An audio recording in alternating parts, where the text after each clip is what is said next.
قلت مرحبا علي بن والله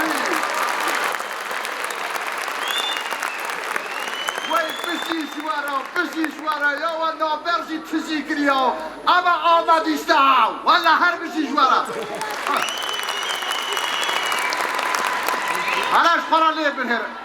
قالی خلقید حربی دانا و یه ماشی هاتی لبیده رونشتی و بونشی واو قال والدنيا دا سه حق تلفن ها بود یک د مالا مدا یک مالا جون سه سار دا و یک شی مالا احمد ترک دا اره والا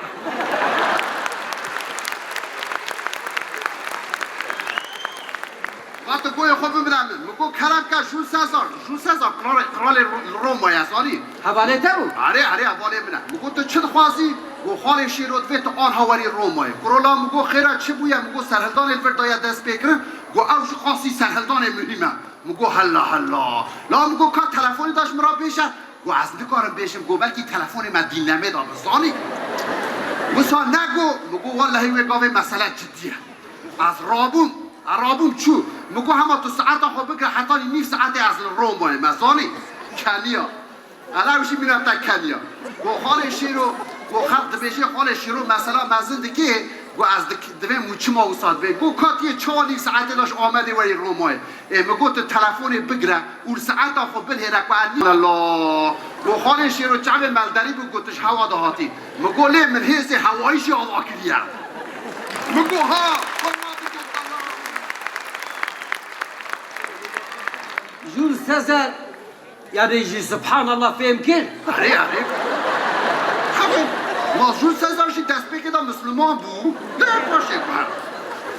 ور حاصل گو خال شیر و گو تهرت هاتی بخیر هاتی سر چعبار هاتی لگو اب چه بارا بود بخورانی مگو والا من سه تراوی راکانی که وکری مگو ایدی پروبلم ها روما و آوشی نمایی لی مگو نوه کانی هستی لیکن مگو نوه کانی عاشقلار چشمسیه نه عاشقlar çeşmesiye kaniyam raza evare her elvelere raza jihingi ve nave ve kaniye buya kaniya خوشویست و evindara ای ساعت آتا خوش میکنه یا کارو چه خوش گفته پیسیاد جیوی دا پیواداتینی ها هر بشیشتر